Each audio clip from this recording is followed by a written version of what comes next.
Hi guys!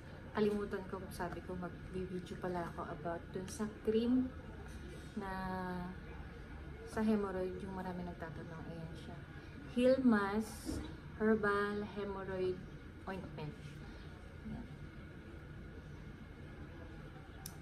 Ito yung feeling kong major na nagpagaling sa akin bukod dun sa Daflon, Celecoxib for pain reliever, yung ice pack, and ano pa bang inano ko? Nag-factory na ako nung time na pero namamahalan kasi ko. So, i-stop ko rin yun. Siguro 1 tube pa lang. Tapos yung suppository din. Pero magang-maga pa rin yung ano ko nun. So, naghanap talaga ako sa Shopee ng cream na okay din for hemorrhoid na hindi ganun kamahal kasi nga hindi rin ako financially prepared noon. Lalo pa kung mag-surgery. So, thank God, hindi na talaga kailangan ng surgery yung hemorrhoid ko. Try ko mag-alagay ulit ng picture kung gaano kalaki yung hemorrhoid ko noon. Nakita ko ulit nung nagbabrowse ako sa Messenger. So, ganito siya. Yan, palagay ko dyan. Super laki, super maga. And thank God ngayon okay na. Alam ko na rin siya kung paano i-manage. So, parang feeling ko pag tinatanong ko magaling na ba, okay na ba? Yes, masasabi kong confidently na magaling na siya. Though, iniingatan ko pa rin para hindi siya matrigger ulit. Yung pagbubuhat sa anak ko, hindi maiwasan. So, naglalagay ako. Pag tingin ko, most of the day, na activity namin is bubuhatin ko siya. Tapos kapag nagpupo rin ako ng malambot, na parang na-pressure din siya. Kahit malambot, matigas, minsan na ano yung puwet ko depende.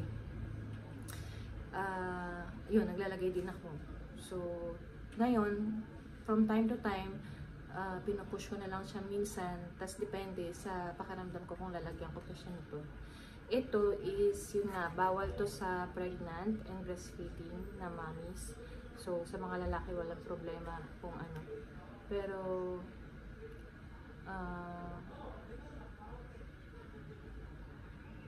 ano rin pala, difficulty in urination due to enlargement of prostate gland, heart disease, high blood pressure, or diabetes. As a doctor, syempre matigas ulo ko, high blood ako.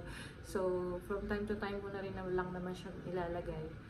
So, ayun. So, baka meron siyang effect sa cardiovascular system, no? So, kailangan tanongin din. Ano kaya ang ingredients yung ba't ano? Yun nga, yung purpose nito, yung sa hemorrhoid, yung pain, soreness, burning, itching, bleeding. Pati pala bleeding. So, nagre-reduce din siya ng swelling. Tapos, sinishrink niya yung hemorrhoidal tissue, which is yun yung kailangan ko. It repairs and heals inflamed, torn, and damaged tissues deeply. Deeply. Per herbal siya.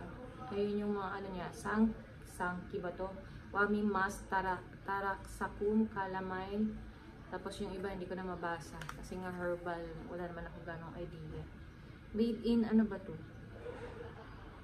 Distributed by sa China.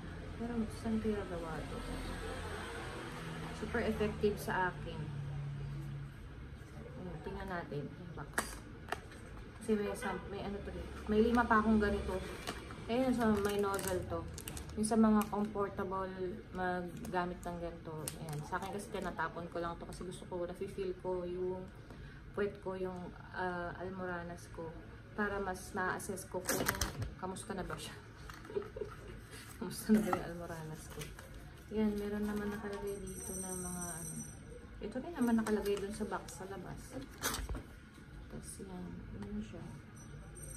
Children under 12 years need to consult. Yan, apply to the affected area up to 3 times daily.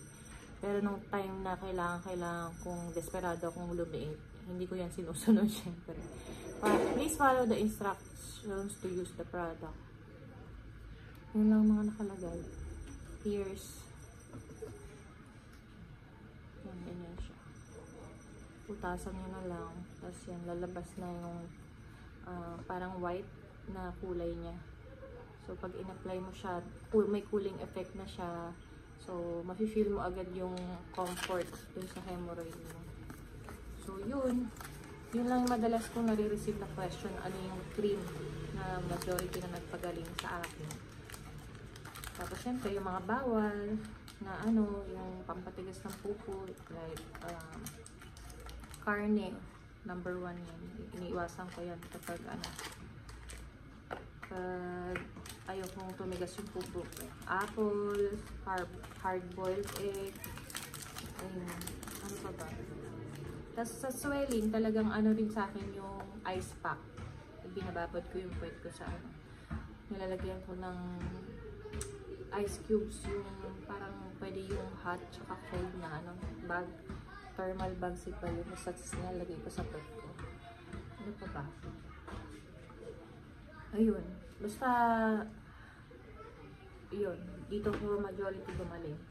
Yan. Sana kayo din, may mahiyang din kayo.